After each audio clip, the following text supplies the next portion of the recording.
Oi, gente. Nossa live hoje é muito especial. Bruna já chegou, coisa linda. Ó, gente, hoje a nossa live, ela tem um tema muito importante.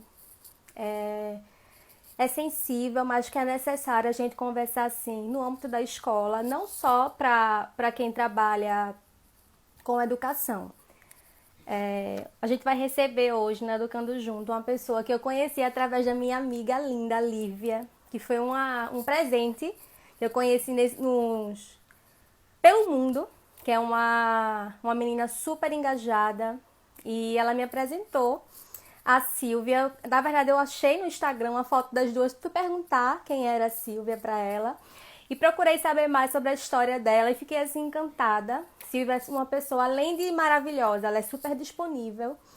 E ela topou vir fazer essa live com a gente, que é muito necessária para a gente conversar. A Silvia, ela se considera feminista, negra, socialista.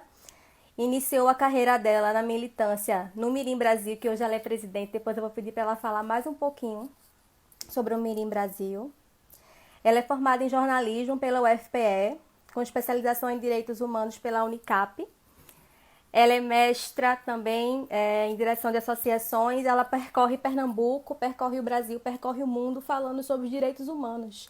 Em especial sobre os direitos também das meninas. O direito da. Ela foi escolhida por Malala para representar essa temática aqui. A gente teve ontem a linda imagem de Malala se formando. Eu também fiquei muito emocionada. Estou lendo o livro de Malala e cada página eu fico mais encantada. E realmente ela é um exemplo para a gente seguir, para a gente não desistir de lutar. De lutar pela educação, educação de qualidade, de equidade, uma educação para todo mundo. E essa pauta de hoje, a palavra, o assunto que a gente vai conversar hoje vai ser realmente um bate-papo, não vai ter nada programado. Quem quiser fazer pergunta, pode fazer pergunta. Silvia está disponível para responder, certo? Ela veio para isso, para conversar de uma maneira bem leve, como se fosse um bate-papo realmente num bar entre amigos. Tá certo? Eu vou chamar a Silvia daqui a pouquinho pra gente iniciar esse papo maravilhoso, que é tem racismo na sua escola? Que a gente tem que refletir e conversar sobre isso, sim. Tem que promover uma educação antirracista, sim, em todos os lugares, tá certo? Eu vou chamar a Silvia aqui para a gente conversar. Quem quiser pode fazer perguntas, como eu falei. É um tema que a gente fica meio assim, é complicado de conversar, mas que a gente precisa falar, né? Deixa eu chamar aqui a Silvia.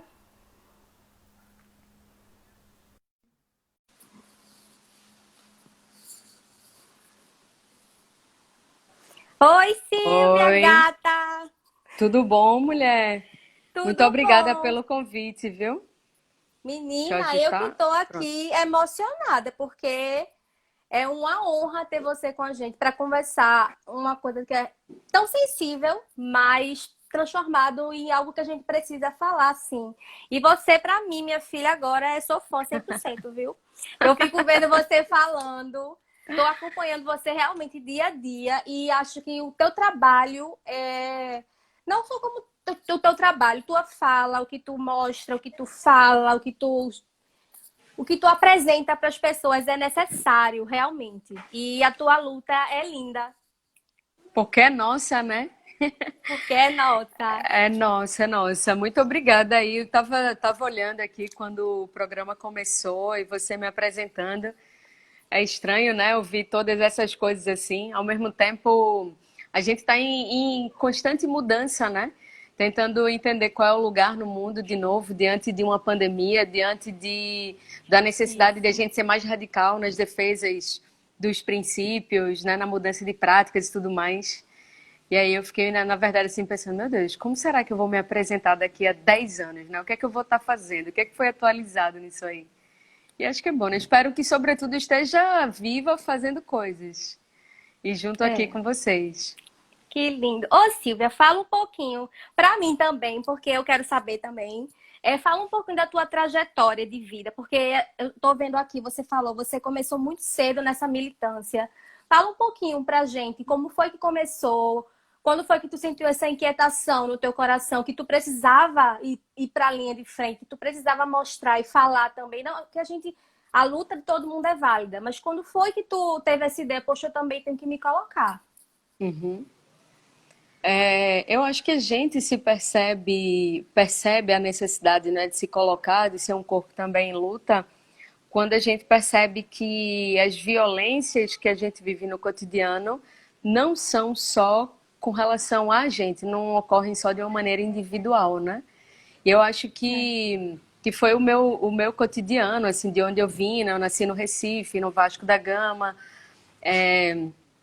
parte da minha família mora lá ainda hoje, fiquei entre Recife e Camaragibe. E Camaragibe, por exemplo, não é uma cidade desenvolvida, assim, né? Em termos mesmo de É, estrutura de cidade, das pessoas que moram, e aí eu estou falando da maioria, né? Que não tem acesso a direitos básicos, enfim. Basicamente, eu acho que hoje em Camaragibe, 80, se tem um número, não vou me lembrar agora, droga, mas assim, não me lembro da porcentagem de casas em área de risco, e isso é altíssimo, né? Então, só isso já é um dado do que mostra assim, a realidade das pessoas no corre-corre do dia. E eu fui a primeira filha, né, da minha mãe, depois vieram mais dois irmãos, um irmão e uma irmã. Sempre gostei muito de estudar, não importa onde a gente estivesse, era um perrengue, porque eu acho que a cada ano e meio a gente estava se mudando de casa, né? Acho que muita gente passou, ainda passou não, ainda passa por isso, do perrengue do aluguel. Você tá aqui, faz um contrato, normalmente um contrato de um ano, e não tem para onde, o aluguel sobe ano que vem, e aí o que é que você faz se você não pode pagar? Né? Então, e aí nessa de se mudar, eu acho que em 20 anos eu passei por 13 casas. sim. Isso coloca a gente, vai colocando a gente, não é, quando eu coloco esse dado, assim, é uma questão, obviamente, de um constante tentar de reorganização familiar, sabe? É, E o quanto que isso, na verdade, influenciava, obviamente, nas relações, né? Imagina, a cada ano e meio eu estava com um grupo de colegas, de amiguinhos diferentes e tudo mais. É. Sempre fui uma criança muito, muito, muito amada, assim, sabe? Muito querida, mas ao mesmo tempo muito reflexiva, do tipo, por que que eu tenho que andar 2, 3 quilômetros para ir e para voltar da escola? Por que tem que ser assim, né? Faça chuva, faça sol, né? Por que que meu pai disse à minha mãe que mulher minha não trabalha? E isso, né, deixar uma marca na minha mãe até hoje, assim, uma mulher que se fez assim, retomou ali a vida dela principalmente a partir da autonomia financeira, trabalhando inclusive na secretaria de uma escola ou no supermercado, sabe? Mas um trabalho ali decente que garantia a ela um reconhecimento sobre a própria capacidade, inclusive cuidando de mim. Né? Fomos apenas nós duas durante muitos anos. Muitos não, alguns anos. Mas, enfim, meus primeiros anos de vida. E aí, por que é que ele chega, né? Aí o meu pai, meu padrasto, ele chega, senta à mesa, come, e aí quando ele chega tem que esquentar logo tudo, tem que estar lá quentinho na mesa no prato, e aí ele sai, deixa a cadeira fora da mesa, o prato lá, a farelada toda em cima da mesa, no chão, e a gente tinha que cuidar disso, né? Então, isso vai causando, né, foi causando, acho, em mim uma inquietação, sabe, sobre essa relação, por exemplo, de gênero, né?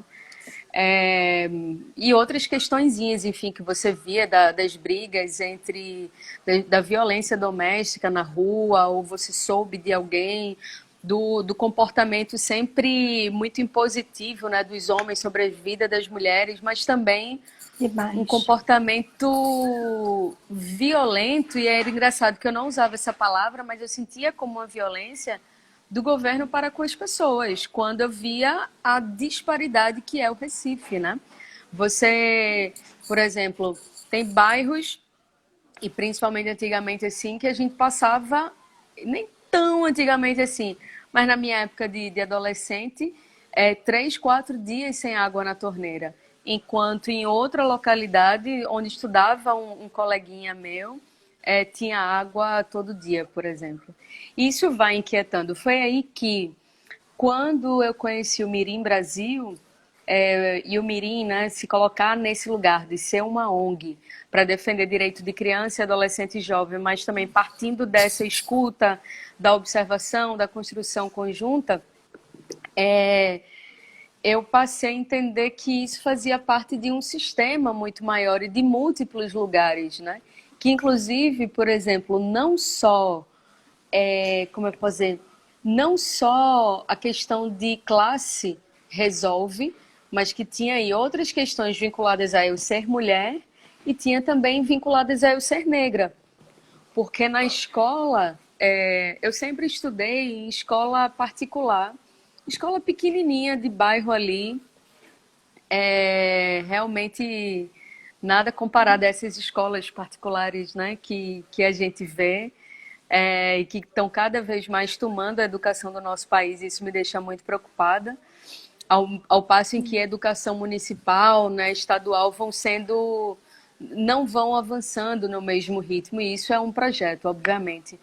Mas, eu ia dizendo que... E aí eu percebi que também tinha algo com a minha cor, né? Com o meu cabelo, com o meu nariz, com a minha boca, quando eu, nessa escolinha, a diretora me tratava mal, os coleguinhas me chamavam de negra, de cabelo pichain, de nariz, de bolinha, mas tudo isso de uma forma muito ofensiva, né? Mas eu não entendia nada como racismo. Mas eu entendia, obviamente, que meu corpo não era um corpo valorizado. Eu lembro, e aí eu termino com isso, eu lembro que um dia, sabe o 7 de setembro? Né, os desfiles de 7 de Sim. setembro? Eu queria ser a bailarina, né? Queria vestir aquela roupa maravilhosa e sair com bastão e tal. E aí a professora disse que não existiam bailarinas negras. Meu Deus. E as bailarinas tinham um lugar de destaque no desfile. E aí eu tinha que ir de outra forma, e que era inclusive a posição, na posição, né, do desfile, era tipo lá para trás. Eu me lembro assim, eu voltei para casa nesse dia arrasada, e isso me Isso é uma consumiu coisa que ficou em você, né, Silvia? Isso é uma coisa que te totalmente. marcou tanto. Porque uma palavra, uma frase que foi falada e você não vai esquecer nunca. Totalmente. E aí eu voltei para casa assim super triste, né? Mas sem saber explicar isso, né? Você não tem muito como explicar assim. Só sei que no final das contas, minha mãe acabou indo na escola, disse que eu ia sim ser a bailarina. E ela fez, né, junto com a ajuda de outras mulheres assim da rua, porque é na rua, né, que ocorrem essas ajudas É. nos territórios periféricos pretos. A vida ocorre de forma coletiva, os perrengues assim são muito compartilhados, e aí eu desfilei. Mas é isso. Eu acho que o importante, ontem eu estava tendo uma conversa com Dríade Aguiar aqui no Instagram, né? Ela é uma das gestoras da Mídia Ninja e tal. E Massa, aí, massa demais. pois é, e aí eu acho que é muito importante a gente tentar se entender, sabe? De onde a gente vem, né? Quais são esses valores que guiam a gente? Quais foram e quais são as experiências que a gente tem? Porque é daí, desse lugar que deve sair que deve sair, eu vou dizer assim, é aí onde se transforma a identidade da gente, é a partir desse lugar que a gente toma importantes decisões para a vida, né? Mas o dia a dia é duro demais, meu filho. É muita louça para É lavar muito. nessa quarentena, é muita preocupação de máscara, de trabalho, né? É. E é isso. Vamos tocar esse papo. A escola, Silvia, a gente sempre fica falando com o pessoal, com as minhas amigas, e eu acredito demais nisso, que a escola é o lugar mais importante para a gente crescer, para a gente conviver com gente diferente e respeitar, acima de tudo. Uhum. Eu acho que muita gente aqui já leu O Perigo de uma História Única, da Chimamanda, nossa querida e amada, e para educar crianças feministas. Ela fala muito Uhum. isso. A educação, ela realmente ela muda o cenário. E a escola também. Então, sim, aqui também. Esse livro aqui foi indicação que a Silvia deu. Eu coloquei na minha tibia dessa semana, porque eu sou, assim, apaixonada por ela. Eu acho que a gente, toda vez que lê mais Chimamanda, a gente vai crescendo, crescendo, crescendo mais. E uma coisa que eu estava percebendo, depois desse movimento que está rolando agora, no mundo todo, graças a Deus, infelizmente teve que acontecer isso para poder muita gente parar para acordar e perceber, poxa, quantos autores negros eu já li? Quantos livros de autores negros tem na minha estante? A gente não parava para pensar nisso. E tudo isso a gente vê. A internet é muito poderosa em relação a essas coisas, essas temáticas que ela traz para a gente. E isso da gente pensar se isso acontece na escola, esse racismo na escola, é algo que a gente precisa parar para conversar. Quando eu falei até contigo aquele dia, quando eu li Pequeno Manual Antirracista, da Djamila, foi uma tapa na minha cara, 100%. Aquele livro é... E fiquei feliz em saber que ele está sendo um dos livros mais vendidos do Brasil. Que bom, também. Que as pessoas estão parando para... Todo mundo, eu também. Agora, cada vez mais eu vejo que eu estou querendo estudar mais e ler mais e aprender mais e falar com quem pode falar realmente. Porque a gente vê, às vezes, gente falando coisa que não tem por que falar. É aquela questão do lugar de fala, né? Que a gente, Uhum. Jamila fala muito isso. A gente quer conversar, às vezes, com gente que não... Como é que eu vou conversar com uma pessoa que não entende, não vive, não sabe? Então, eu fico feliz de ter esse espaço aqui em poucas horinhas para conversar contigo, que pode ajudar tanta gente assim a ter uma visão mais ampla sobre essa questão da escola, que é tão sensível, não só na escola pública, na escola particular, isso existe também. Agora tudo é muito velado, é tudo muito. Não vamos conversar, não, isso se muda como se fosse outra coisa, não é racismo, é bullying. É um negócio diferente. Uhum. Então, isso a gente Uhum. precisa parar poxa vida, a gente tem que ver isso aí, viu? Uhum. É muito sério. Pois é. É, eu tô Eu... vendo aqui Camila, tá? Silvia, sua história é a de muitos. Essa é minha irmã, ela tava doidinha. Muita gente aqui tava doida para conhecer você, porque eu fiquei falando demais. Essa menina, essa live vai ser sucesso, porque Silvia é a mulher, minha Oh, que filha. massa. Não, mulher, eu só sou porque a gente é um bocado, vice, nesse lugar e tem mesmo, né, tem a compreensão de que é preciso colocar o fim, assim, o fim às opressões, né, às violências e que a gente quer ser feliz no final das contas, né? No final, mas se possível no início, um dia só para ser feliz no final. Você estava falando da escola, né, que é o papo principal da gente aqui. É.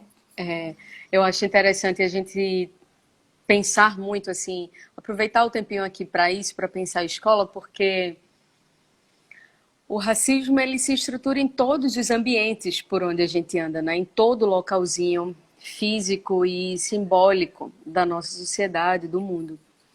E aí é importante pensar a escola porque a escola é a representação desse mundo, né?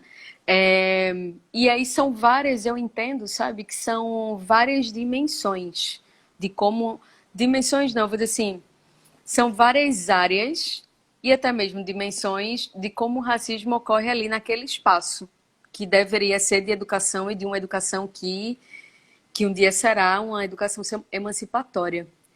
Mas acho que o primeiro é a gente pensar que a escola, e principalmente eu estou falando de escola pública, é, ela é estruturada de uma forma, e eu vou defender isso provavelmente durante muito tempo, ela ainda é estruturada no sentido de alimentar e de reproduzir o sistema de desigualdades. Né? Eu não me contento quando o governo do estado de Pernambuco, por exemplo, cria esses selos, né, esses carimbos de escola de referência. E aí é massa, né? O estudante que diz, ah, eu estudo no Erém tal, no Erém X, no No Erém Y. nave. Pois é, então eu, na verdade, eu queria ver o governo dizendo isso, mas dizendo ao mesmo tempo o seguinte, ó, o plano é esse. Em tantos anos, a gente vai tornar todas as escolas públicas de Pernambuco de referência e a gente vai abrir tantas outras escolas para que todas as crianças e jovens possam estudar, possam ter o mesmo acesso à informação, à educação, né? A entender o mundo a partir desse lugar físico também.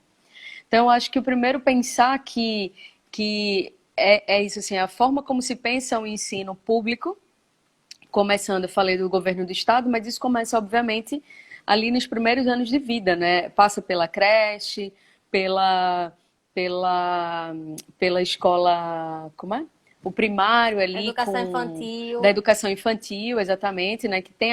Quem tem a responsabilidade da educação infantil aí é a prefeitura, e só depois, principalmente aí no ensino médio, que é o governo quem assume. Eu digo principalmente porque existem algumas escolas é, e quando não é a capital, né, que o governo o governo do estado e a prefeitura da cidade acabam parcerizando e aí a gente vai ver escolas onde acabam tendo anos muito mais longos e não são estritamente de ensino médio ou estritamente de educação, né, do fundamental, por exemplo. E aí existem alguns espaços em que governo e município estão juntos. Mas olhar para essa estrutura da escola, e eu estou falando estrutura física de diversos tipos, e aí vem quantas escolas existem no território se atenderiam à população específica que precisa, né? E esse é um perrengue muito grande, porque não existe em quantidade para todo mundo. Dois é o acesso específico, né? O acesso, o local onde a escola fica e como é que as pessoas se mobilizam, né? Se transportam para chegar até a escola, até a porta dessa escola.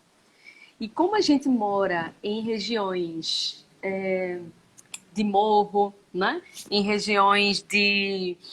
Aqui tem, em Camaragibe, por exemplo, muitos locais são de sobe e desce, os bairros são ladeirosos.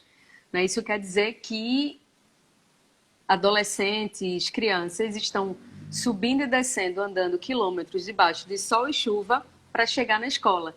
Então, como é que já chega, né? Cansada, já meio que exaurida, muitas vezes em muitos casos, é a mãe que leva a criança, às vezes até com uma irmã mais nova no braço, o bebezinho leva, volta e depois vai buscar, volta de novo. Depois a gente vai, enfim, eu não vou colocar tudo, mas assim, esse acessar a escola fisicamente também é uma questão que está dentro, né, de uma estrutura. A escola não é só aquele muro fechado para dentro, né? É todo o processo que existe para que as pessoas possam ter acesso a ela. E a gente pode citar, por exemplo, dentro do espaço físico, né?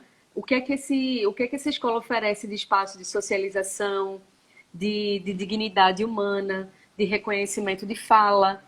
E aí eu estou falando, inclusive, não só para alunos e alunas, mas também para as professoras. Né? Sim. O cuidado com esse profissional, que é um dos profissionais, não quero desmerecer nenhum, mas a educadora, o educador tem uma missão que é fundante do nosso país, né? Que é fundante do bairro, né? Que dá o clique assim na vida de muita gente. Eu tive professores maravilhosos, assim. Tive, inclusive, eu acho que mais professores do que professoras. É interessante. Mas, e aí só para colocar mais um ponto que todas essas relações, né? A relação de poder que existe ali naquele espaço de como a escola se organiza internamente, como ela funciona, qual é a possibilidade de participação dos alunos, de compreensão sobre a escola, de leitura dos conteúdos. E quando eu falo de leitura, de análise crítica sobre o que está sendo colocado, né? O tempo para trabalhar o assunto também diz muito da possibilidade de entender sobre aquilo, de questionar, não é? De valorizar e, inclusive, de trazer outros saberes que aquilo ali que está sendo apresentado não contempla. E aí, quando eu digo que o modelo de educação que a gente tem hoje, ele perpetua o sistema de violência, é que ele não apresenta saída. Senão o seguinte, estude, faça todos os anos da sua vida, tenha os olhos bem abertos, monta aí um currículo massa, com uma experienciazinha ali ou outra, e vai que alguém te indica para um primeiro emprego. E isso é pouco. Isso é pouco com a capacidade, né, que a gente tem. Essas são dimensões mais de gestão, né, mais estruturantes e tal. E aí depois vem as relações pessoais, que acabam também traduzindo o que essa estrutura coloca por trás. Eu não me lembro agora exatamente do... Não sei se foi na década de 30 ou de 50, que a população negra passou a ter direito à universidade. Né? E isso diz muito do quanto que a população negra teve de reconhecimento do direito à educação. Então, e hoje, quem é que tem acesso ao ensino público? Né? Se a gente fosse desenhar, imagina se a gente pudesse pegar uma cidade, não sei aí quem está ouvindo a gente, seja Recife, Olinda, Jaboatão, Tem um Camaragibe. monte de gente, um monte de... Vamos pegar Paulista, que aqui tem um monte de gente de Paulista. Pronto, então vamos pegar Paulista e vamos desenhar assim, vamos fazer um levantamento que eu chamo de... Eu e um monte de gente, que a gente chama de trabalhar com dados desagregados. Eu não sei nesse momento agora... não sei se você sabe, qual é a população jovem de Paulista? Tu sabes? Não. Vamos pegar o seguinte, vamos identificar todas as escolas que existem em Paulista. Todas, privadas e públicas. Vamos pegar essas escolas e vamos pegar o mapa de Paulista e vamos colocar os pinos. Depois vamos dizer, dentro da população de Paulista existem tantos jovens em idade... Né, para acessar o fundamental e para acessar, escolar, por exemplo, a idade escolar, para acessar o ensino fundamental e o ensino médio. Massa. Agora vamos ver quem dessas pessoas, a partir de uma leitura socioeconômica, cultural, né, étnico-racial, quem delas está em qual escola? E quem não está em escola nenhuma. Ainda tem porque isso, também né? tem. Ainda tem isso. Né? Eu sempre estudei em escola particular. Diz. Eu sempre estudei em escola particular em Paulista. E isso que você levantou agora, me veio um flash. E eu não via, não tinha não tinham negros na minha escola. E eu, por ser, mesmo no meu privilégio branca, mas com esse cabelo que eu tenho, eu já fui chamada também de cabelo de pichain, cabelo de bombril, para você ver que a maldade impera, mesmo não chega, eu não posso dizer que eu sofri racismo, mas talvez por não ter, eu tenha pego a carga, entende?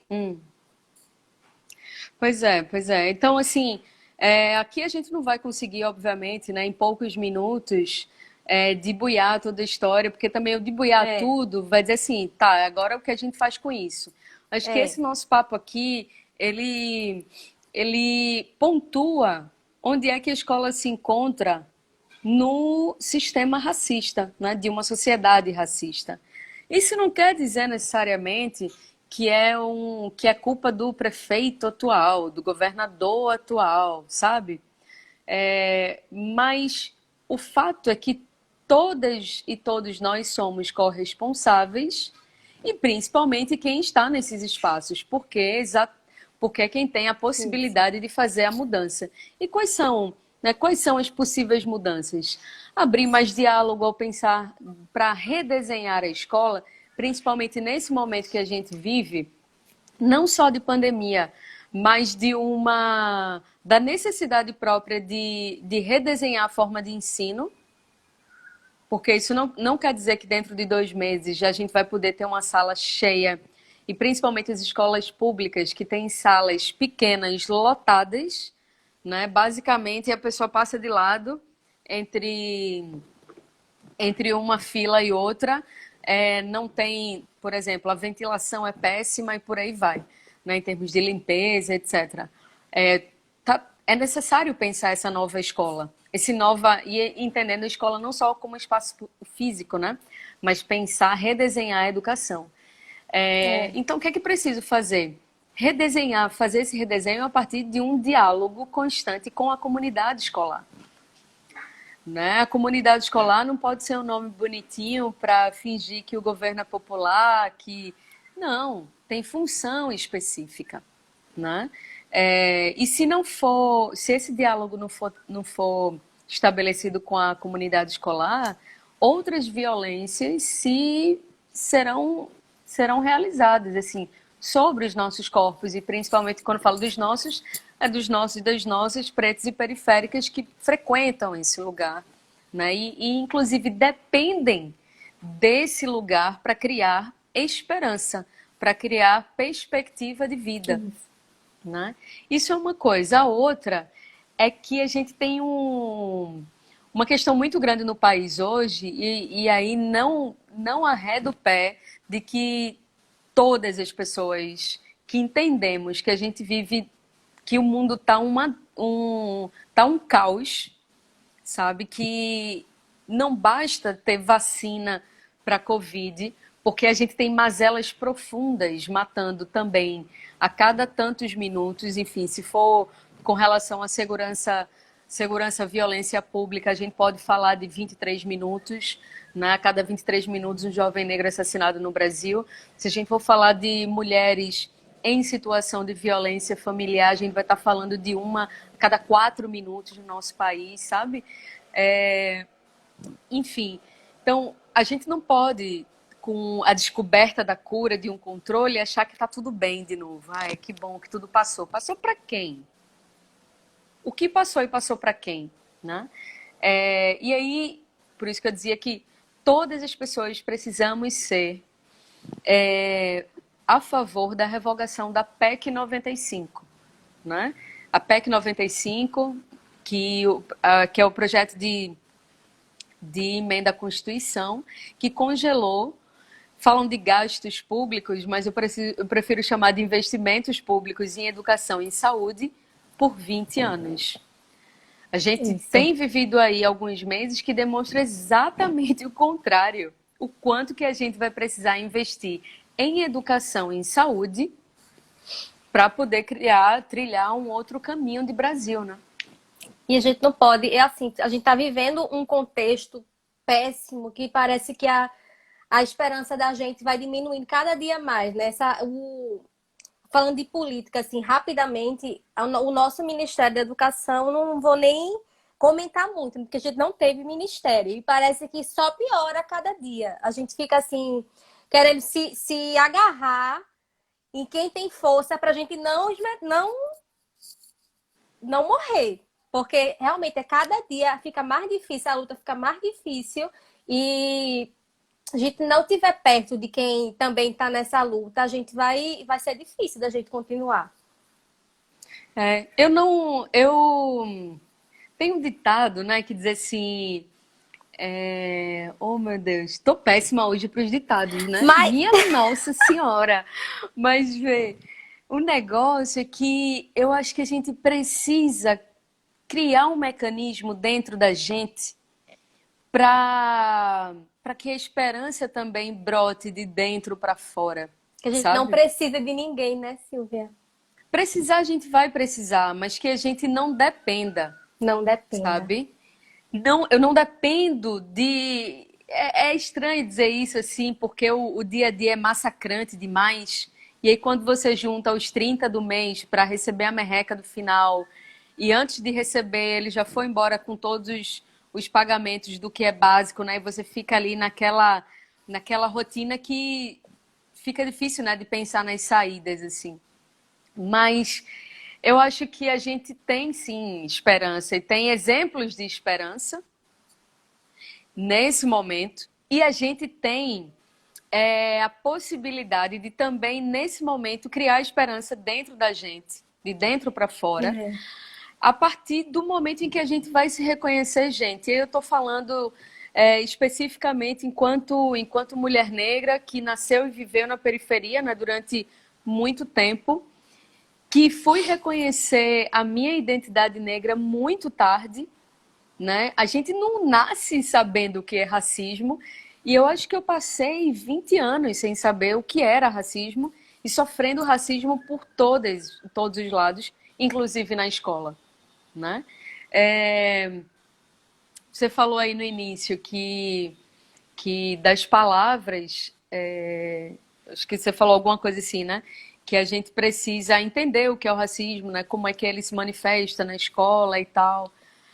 Que algumas pessoas fazem, trocam, né? Chamam de bullying e não dá um nome específico. Essa é uma tentativa de esconder a estrutura racista, né? E de naturalizar as violências e tratar e de individualizar os atos, quando na realidade eles são sistêmicos, eles são estruturantes da nossa sociedade. E aí eu faço dois convites aqui para a galera que está escutando a gente, está participando. Não, um convite para pensar junto comigo, Vamos para a gente pensar. estudar junto, que é um, você se ama? Se você se ama, você negro, negra, se reconhece nesse lugar, isso começou a partir de quando? Qual é o incômodo ainda presente? Existe incômodo?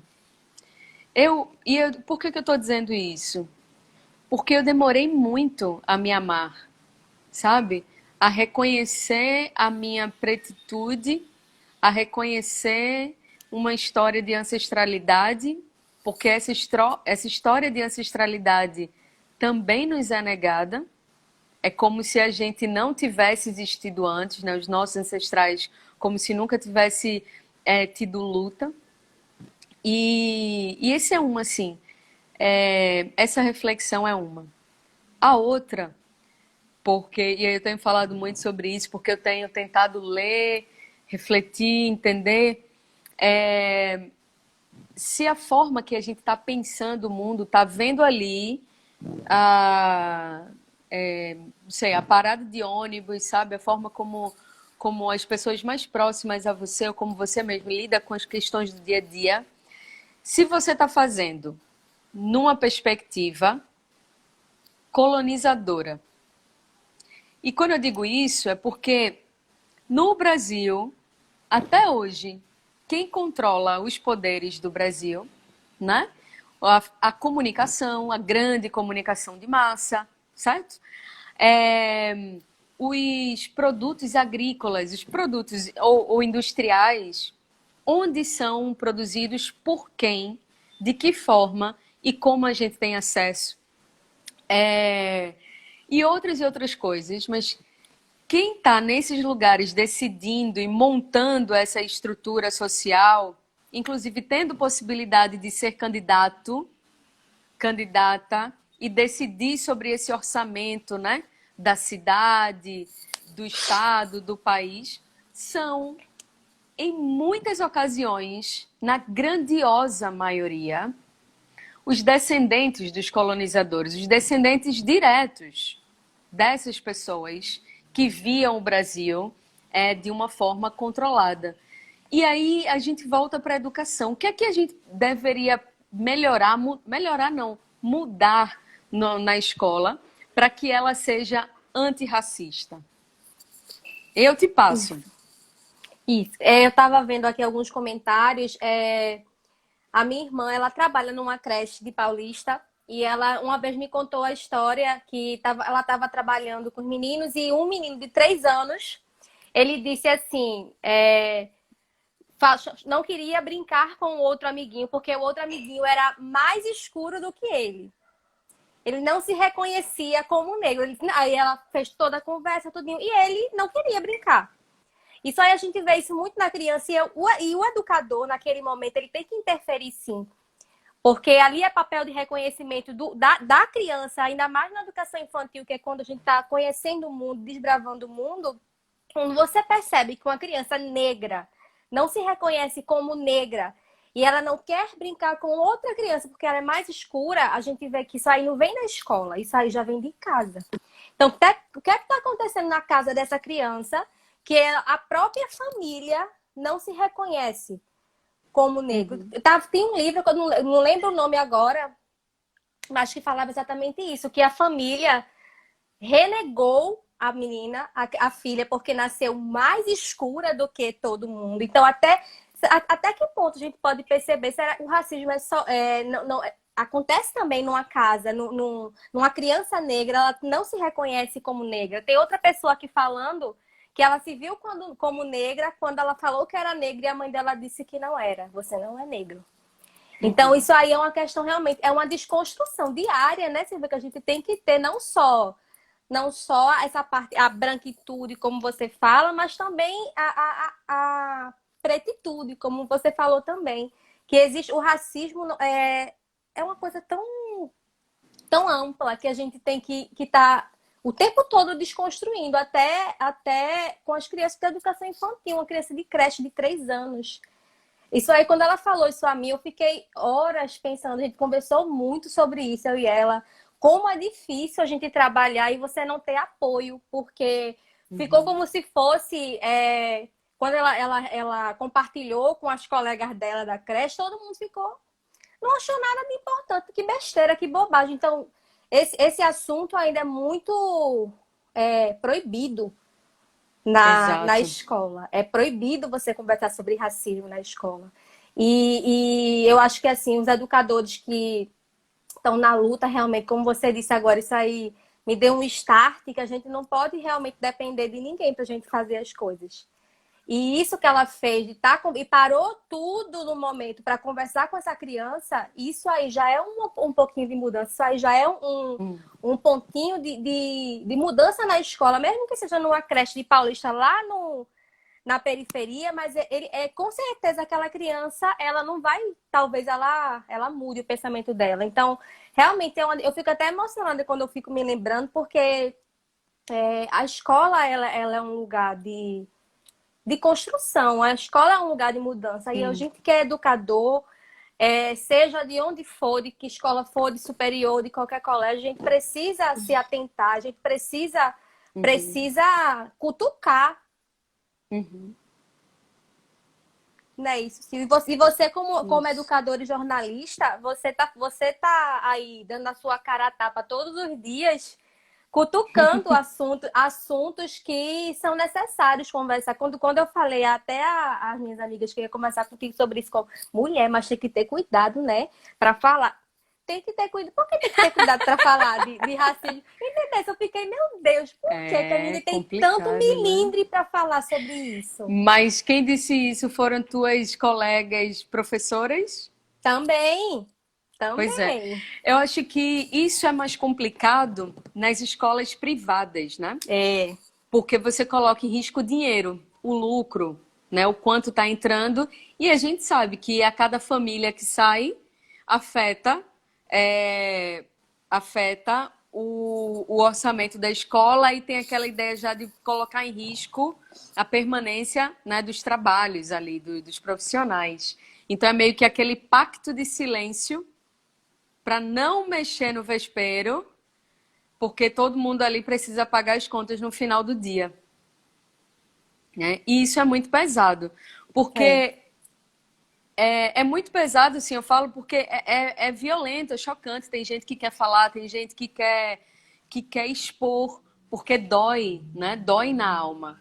Eu acho que, olha só, isso já me levou a outras coisas, mas acho que a gente tem 3 pontos aqui, assim, que vieram da tua fala. A primeira, para mim, é que existe uma dimensão aí da professora, né, do professor, ao promover uma educação antirracista que vai estar em diversos momentos da escola, dentro da escola, fora da escola. Um desses é esse, assim, é observar a ter a atenção, né, para observar as relações entre as crianças e poder intervir, poder ter isso é muito importante, ter um diálogo de afeto, né, com os dois. De Porque você você tem se que levar enxergar. isso, porque você precisa levar uma criança ou adolescente a enxergar a humanidade na outra pessoa, da outra pessoa, né? Que ele ou ela não pode estar nesse lugar de se achar superior, seria superior por quê, né? E do outro, de também reconhecer o amor em si, reconhecer a sua própria humanidade. Existe uma necessidade tremenda de trabalhar a autoestima das crianças negras, Isso, Silvia, isso, né? Dos muito. meninos e das meninas por razões diferentes, mas dos dois igualmente. Essa é uma questão. A outra, também um olhar atento para onde sentam. Oi, minha bateria vai cair aqui, ó.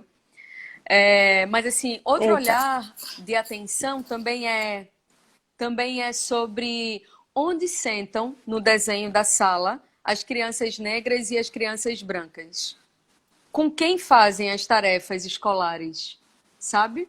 Eu acho que isso também diz muito. Por exemplo, eu sempre gostei de estudar e eu, durante muito tempo, fui conhecida como a CDF, né? Aquela que ficava na primeira fila, Na que frente. respondia na frente. Depois, numa certa escola, eu acho que de uma sala de 40 ou quase 50, eu era uma das poucas meninas negras da sala. E aí isso acabou me causando um retraimento, sabe? É como se eu não me visse parte daquilo, da forma como falava. Eu sempre fui muito introvertida. Você não tem noção. Você não tem noção. Eu tinha medo de falar, né? Eu não tinha autoconfiança. Era interessante porque dentro de mim eu conseguia pensar, né? Eu sabia quem eu era, como é que eu estava pensando, que fazia sentido e tal, mas eu não conseguia falar. E aí esse olhar da professora, do professor que quer produzir e reproduzir uma educação antirracista precisa ter atenção nesse sentido. Uma outra é que, vê, eu não disse que a gente, ou eu não quis dizer que a gente não dependa de ninguém. A gente é codependente, É. né? Eu acho que vem muito mais nesse sentido. A gente é codependente. Naquele momento da fala, eu me referi assim, a que a gente também, eu acho que é importante que a gente também seja capaz de produzir esperança de dentro para fora da gente, sabe? E esse produzir esperança de dentro para fora está estritamente ligado, e olha só o que eu vou dizer, à nossa capacidade de atuação coletiva. Porque é a atuação coletiva, é a troca com o outro, com a outra, que vai dar uma dimensão para as questões, uma dimensão de caminho, de luta, sabe? Para mudar as questões que a gente tenta há séculos. É o que vai nos dar força, que vai nos dar. Nos vai trilhar, vamos dizer assim, o desejo de luta, de caminhada, encontrar saídas para, numa situação como essa, né, de um menininho, enfim, de duas crianças, e uma delas disse: não quero ficar com ele porque ele tem a pele mais escura que a minha, não gosto da pele dele, não gosto da cor dele. De pegar isso e trazer para o coletivo de professores, professoras, e às vezes, se não encontra na escola, leva para fora, debuia esse assunto um pouquinho mais, e isso vai te dar a possibilidade de trazer para dentro da escola com mais propriedade, com mais força, né? Encontrar outras saídas, inclusive, de falar sobre o mesmo assunto, porque o racismo não é algo que que é operado de forma individual, apesar de nos tocar como indivíduos e como coletivo, né, que tem identidade. Isso, Cíntia. Mulher, minha Isso. bateria vai cair, ó. Eita! Então vamos finalizando. Já tá aqui, a gente tem acho que 10 minutinhos, que ainda dava para falar mais um pouquinho, mas para não arriar de vez. Vamos É, finalizando. Tem muita gente aqui, muita gente falando um monte de coisa aqui. Qualquer olha, coisa depois a gente vê. entrou aqui Anacleto Julião, um grande militante da história do nosso povo, do Brasil, Que também um honra. internacionalista com quem eu aprendi muito, e ele é o fundador do Mirim Brasil. Tem muita gente boa aqui, muita gente admirável nesse papo com a gente. E muito obrigada pela oportunidade, viu? Gostei demais. Depois, quem quiser, Silva se encontra disponível. O Instagram dela, ela fala muita coisa, ela traz muitas questões, assim, que eu acho que é uma mulher que a gente deve seguir, quem quiser, é a indicação. Tá E danado. quem quiser falar com ela, eu acho que Silva está aí aberta para quem quiser Com conversar mais sobre certeza. isso. É, Infelizmente é pouco tempo para a gente conversar, porque isso é um assunto muito sério, é muito importante, é muito sensível realmente. A gente tem pontos que não dá tempo de falar realmente, mas que eu acho esse papinho que a gente teve de pouco tempo, eu acho que foi muito importante para Com muita gente que veio certeza. aqui para ouvir você, porque a escola realmente ela é lugar de mudança e a gente precisa lutar Muito. junto, misturado, sozinho, com amigo, com colegas professores que entendam essa luta também e que fiquem. Tem esperança, a gente não pode deixar de ter esperança de mudar a educação. A gente se sente um pouquinho sozinho com um. Assim, né? A alta cúpula não ajuda tanto a educação da gente, mas a gente não vai desistir, não. A gente vai lutar. Com certeza, e conte comigo, tô à disposição. Pode deixar lá a mensagem no meu inbox, que eu vou vendo e vou respondendo. É, Queria chamar a gente para uma outra reflexão, que eu acho que isso me veio a partir daquelas jornadas de junho, né, de 2013, que a gente falava sobre mudança e todo período, por exemplo, todo período eleitoral ou que se aproxima das eleições, se fala sobre mudança. Porque vai ser o novo, vai ser a mudança. Mudança para onde? Novo por quê? O que é diferente do que está até agora? Então, no caso da educação, vamos pensar que, ao invés de assim, vamos mudar a educação, você quer mudar para onde? Você quer que exista menos escolas públicas e existam mais privadas?